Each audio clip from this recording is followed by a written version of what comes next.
Ketikkan saya Kisah Para Rasul pasal 11 ayat 26. Biar tahu agama ini siapa yang buat, kapan dibentuknya, di mana. Ketemu?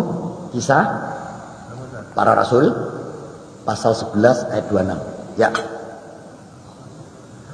Mereka tinggal bersama-sama 1 tahun lamanya. Ono kira-kira ini. Ya. Dan mengajarkan banyak orang. Betul. Dan di Antiokhia lah untuk pertama kali murid-murid itu disebut Kristen. Betul? Nah, saudara-saudaraku, jadi agama Kristen ini melalui sidang. Bro, sidang. Ya. Jadi agama Kristen ini sidang yang disidangkan di kota Antiokhia, ditetapkan arek Dinoyo. Oh bukan Pak, Dinoyo itu pabrik roti Paulus. Ya. Ditetapkan oleh Paulus menjadi sebuah agama disebut Kristen.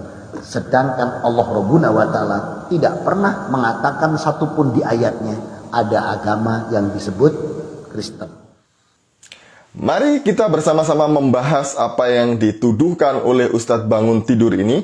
Maksud saya Ustadz Bangun Samudra ini kepada kita orang Kristen. Yang pertama, dia mengatakan bahwa agama Kristen ini adalah agama yang dibuat-buat. Kita garis bawahi kata dibuat-buat. Jadi, kalau menurut Ustadz Bangun Samudra bahwa agama Kristen ini adalah agama dibuat-buat, itu kesannya ini agama yang main-main saja, agama yang tidak serius. Begitu ya kira-kira dia. Jadi ini tuduhan yang sangat serius jikalau agama Kristen hanya dibuat-buat. Nah, yang kedua, dia mengatakan bahwa agama Kristen adalah hasil sidang. Nah, ini sudah tidak cocok ya. Yang pertama, dia mengatakan dibuat-buat. Yang kedua, agama Kristen ini adalah hasil sidang di Antiokhia yang dipimpin oleh Paulus dan juga Barnabas. Jadi Paulus juga punya pabrik roti katanya. Ini juga penghinaan, ini adalah pelecehan sebenarnya ya. Karena orang Kristen sangat menghargai Paulus dan Paulus tidak pernah melakukan itu, apalagi memiliki pabrik roti. Kalau ini dilayangkan ke nabinya, kemudian mereka menanggapi ini dengan panas, digoreng, nah pasti mereka akan menuduh kita penghinaan, fitnah. Nah, namanya nanti kita akan diseret-seret ke pengadilan, dilaporkan polisi dan lain sebagainya. Nah, kita kembali ke Kisah Para Rasul 11 di sini tadi ya. Jadi, kalau kita membaca secara keseluruhan Kisah Para Rasul pasal 11 ini, tidak pernah ditemukan adanya sidang di Antiokhia yang kemudian menghasilkan sebuah keputusan, yaitu pengikut-pengikut Yesus ini dinamakan Kristen. Ayat yang pertama sampai ayat yang ke-18 itu menceritakan mengenai pertanggungjawaban Petrus terhadap baptisan Kornelius di Yerusalem. Kemudian ganti topik di ayat 19 seterusnya. Ayat 19 berkata demikian. Sementara itu banyak saudara-saudara telah tersebar karena penganiayaan yang timbul setelah Stefanus dihukum mati. Mereka tersebar sampai ke Fenisia, Siprus, dan Antiokhia. Namun mereka memberitakan Injil kepada orang Yahudi saja. Jadi setelah Stefanus dihukum rajam, dihukum mati itu, penganiayaan besar terjadi di antara orang Kristen. Dan akhirnya mereka berdiaspora atau menyebar ya, melarikan diri karena penganiayaan tadi. Di sini disebutkan tadi itu mereka ke Fenisia, Siprus, dan juga Antiokhia. Ayat yang ke-20 berkata demikian. Akan tetapi di antara mereka ada beberapa orang Siprus dan orang Kirene yang tiba di Antiokhia. Dan berkata-kata juga kepada orang-orang Yunani dan memberitakan Injil bahwa Yesus adalah Tuhan. Dan di antara mereka yang melarikan diri tadi itu ada orang Siprus dan Kirene. Mereka pergi ke Antiokhia dan memberitakan mengenai Yesus adalah Tuhan. Memberitakan Injil kepada orang-orang Yunani. Ini di ayat yang ke-20. Kemudian ayat 21. Dan tangan Tuhan menyertai mereka dan sejumlah besar orang menjadi percaya dan berbalik kepada Tuhan.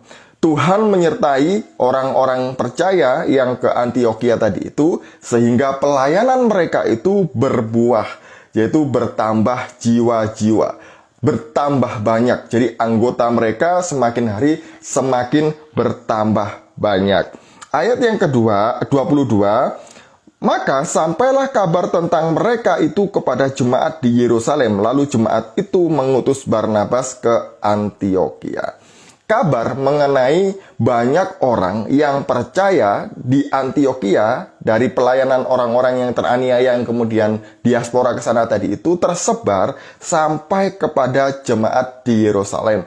Kemudian jemaat di Yerusalem memutuskan untuk mengutus Barnabas untuk melihat peristiwa itu di Antiokhia. Ayat 23, setelah Barnabas datang dan melihat kasih karunia Allah, bersukacitalah ia. Ia menasihati mereka supaya mereka semua tetap setia kepada Tuhan. Karena Barnabas adalah orang yang baik, penuh dengan Roh Kudus dan iman, sejumlah orang dibawa kepada Tuhan. Jadi Barnabas datang ke sana, kemudian Barnabas mengajar, menguatkan orang-orang yang percaya di sana ya. Dan jumlah orang itu semakin hari semakin bertambah banyak lagi. Mari kita lanjutkan ke ayat 25. Lalu pergilah Barnabas ke Tarsus untuk mencari Saulus, dan setelah bertemu dengan dia, ia membawanya ke Antiokhia. Setelah jumlah orang itu tadi, orang percaya di Antiokhia bertambah setiap hari, dan bertambah banyak lagi, Saulus pergi ke Tarsus untuk mencari, Barnabas pergi ke Tarsus untuk mencari Saulus. Dan Saulus ini dibawa ke Antiokhia. Dan ayat 26 berkata demikian. Mereka tinggal bersama-sama dengan jemaat itu 1 tahun lamanya sambil mengajar banyak orang. Di sini digaris bawah ya. Jadi Barnabas dan Saulus tinggal di Antiokhia itu 1 tahun lamanya untuk mengajar banyak orang. Ingat ya, mengajar banyak orang tentang jalan-jalan Tuhan. Paulus dan juga Barnabas mengajar apa yang seharusnya orang Kristen dengar dan orang Kristen lakukan dari firman Tuhan. Itu yang dia lakukan di situ selama 1 tahun. Tidak pernah ada yang namanya sidang. Jadi Ustadz bangun tidur tadi itu ngelindur yang mengatakan bahwa agama Kristen adalah hasil keputusan sidang di Antiokhia yang dipimpin oleh Paulus dan juga Barnabas. Ayat 26 seterusnya. Di Antiokhia murid-murid itu untuk pertama kalinya disebut Kristen. Nah, ini menarik. Di Antiokhia untuk pertama kalinya orang-orang percaya ini disebut Kristen. Jadi Kristen, kata Christianos ini adalah kata ejekan kepada orang-orang percaya yang gini ya. Kristus kecil, hei kalian pengikut Kristus yang disalibkan itu gitu. Nah itu, mereka itu sebenarnya diejek karena itu adalah pengikut-pengikut Kristus. Nah kemudian kata Christianos yang artinya the follower of Christ ini menjadi identitas resmi bagi orang-orang percaya. Dan kemudian mereka dinamakan Kristen hingga sekarang. Karena Kristen artinya adalah pengikut Kristus. Itu arti kata Kristen ya Pak. Jadi di sini kita tahu bahwa Ustadz Bangun Samudra ini cuma ngelindur.